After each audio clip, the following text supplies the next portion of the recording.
Hello and welcome to the strategic analysis of the managerial case study. This is the penultimate video in our managerial case study video series, and essentially what it's going to do is take you through a general overview of everything that we've been looking at as we've been going through the case study. Just a big summary, if you will, of all the different models and all the different things that you'll be expected to bring up in the exam.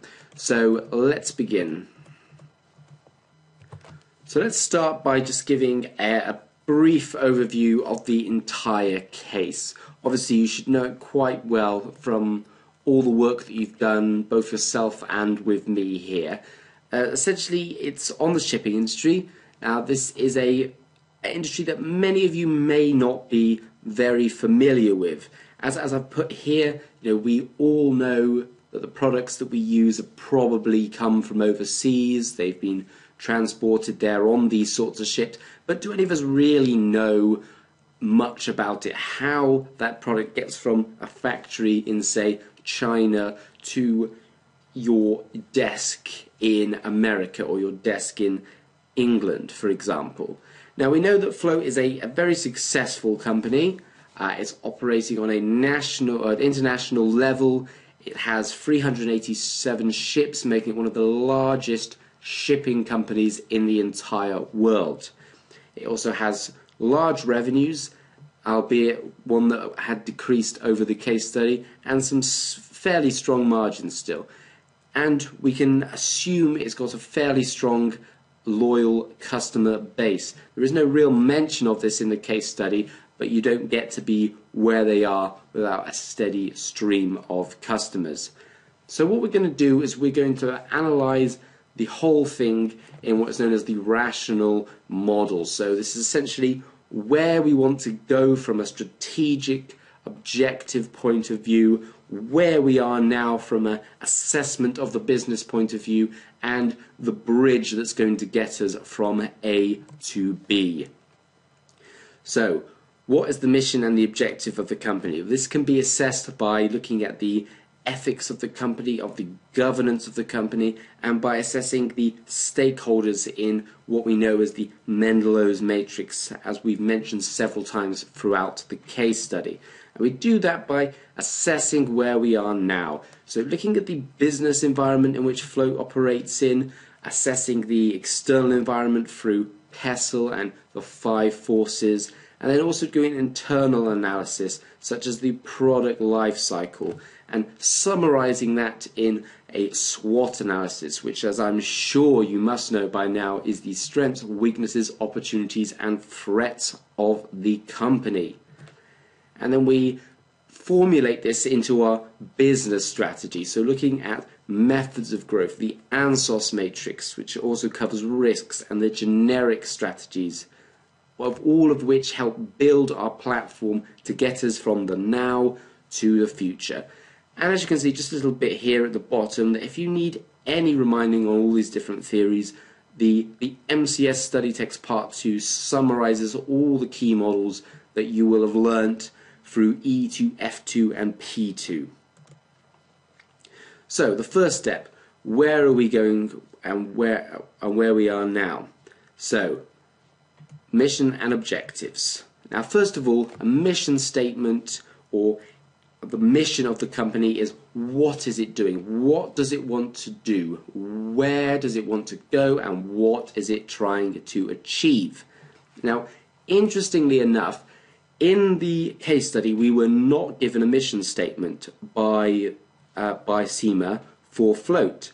Now this is interesting because what kind of international company doesn't have a mission statement?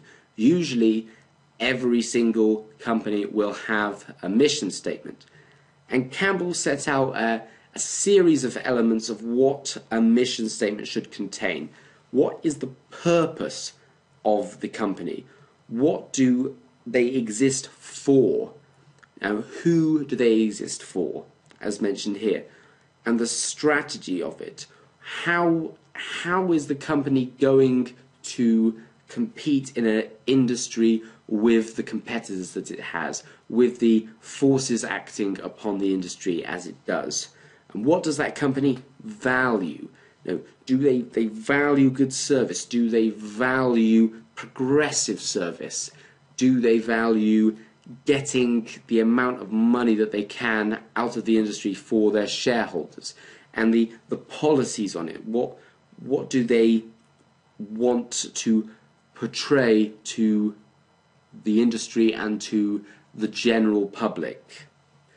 So what is key here is that there isn't a mission statement within the case study, which leads me to believe that one question, or at least part of a question, may be to define the company's mission statement. So what you would want to do is look at these questions here, apply these to the case study, and come up with a mission statement and justify why that would be a mission statement. For example, we could say that Flote's mission statement would be to provide efficient, effective, global sea transport for international organizations with an interest in quality and good service. So that would be an example of a mission statement. It'd be quite a brief one, but perhaps you would expand on that in your actual analysis. But as you can see, that would generally fulfill some of these elements here. It tells everyone what we want to do, how we're doing it, and what we value as a company.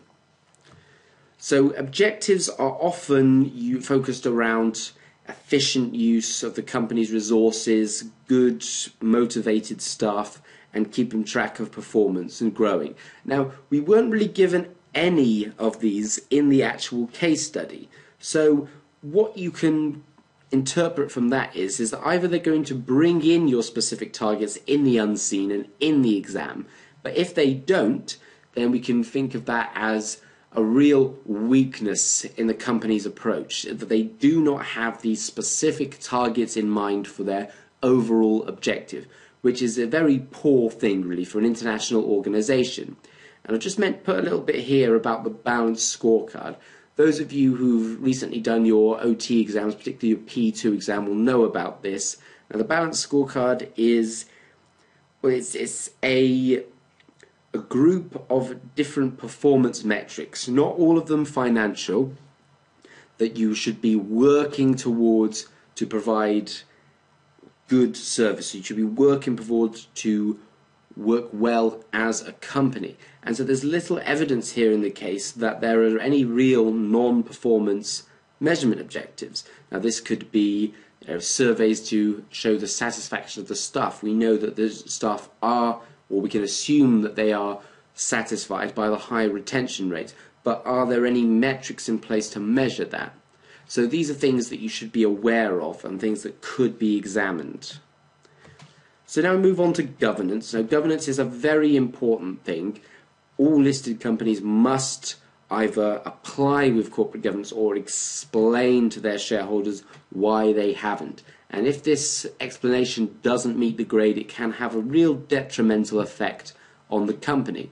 So I've just put a few bits up here on what is expected from a company that is operating within good corporate governance. And there's things here such as independent non-executive directors, the chairman and the CEO being separate people, an audit, a nomination and a remuneration committee that should all ideally be staffed by non-executive directors, disclosures of the pay, and a focus on risk management. So lots of key things here that Flote should be picking up upon in their objectives, in their corporate governance. Now, we'll apply that to the case study now. We can see that generally they do have good governance. There's a good couple of pages dedicated to this within the case study, which should be indicative of perhaps the fact that it will be brought up in the exam.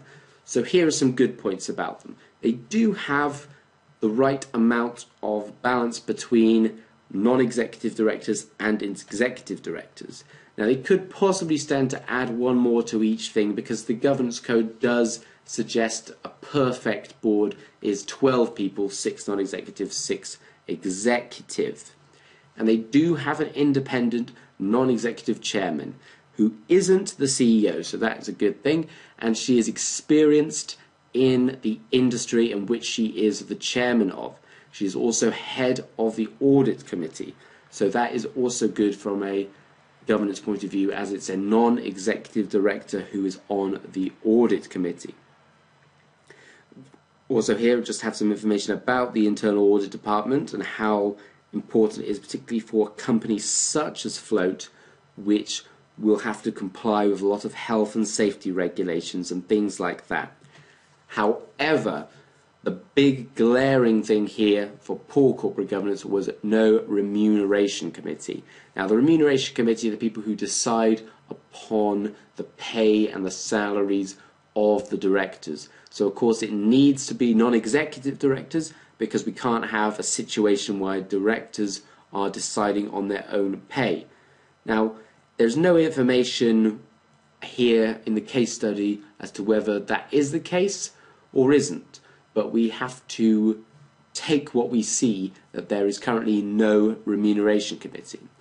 Now, also, there were some other areas that are important parts of the corporate governance code that were not mentioned at all in the case study. For example, the disclosures of directors' pay. Now, usually this would take the form in the profit and loss or the balance sheet of remuneration. Now, this has not been listed, so where has it gone? Is it been included in another cost, at which case it shouldn't have been, or have the directors been taking no pay at all, which I'm sure they haven't.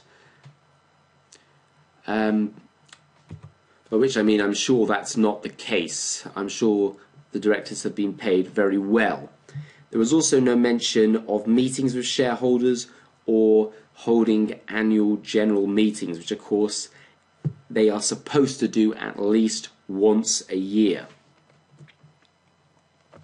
So then we move on to corporate social responsibility. This is a very big issue for many global companies, and is a very big issue for CIMA themselves. Obviously, when you signed up to CIMA, you would have read information about ethical responsibilities, and this is essentially the ethical responsibilities of companies.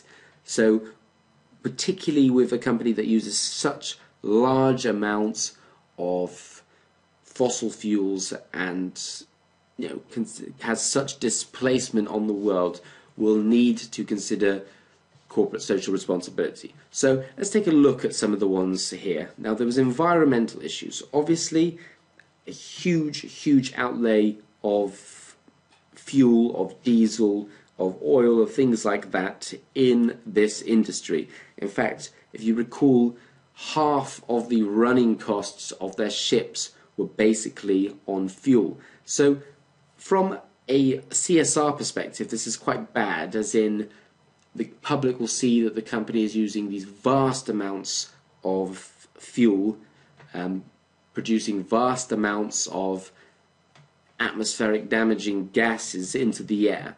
So, but it's also from a business point of view, to reduce that would be very beneficial for their own costs as much as their perception amongst the public. And of course they can do this by using more efficient techniques, by conducting audits on the usage of their energy, and also reducing the environmental damage that could be caused by an accident. Obviously, this is more significant for shipping lines using oil tankers, because of course crude oil is far more dense than diesel and of already processed fuels. So that's something that should be considered if they were to then decide to move into the oil tanking industry. But it's still important for the industry now. Now, staff. Obviously, the average person is not the director of a company. The average person is someone who works for a company.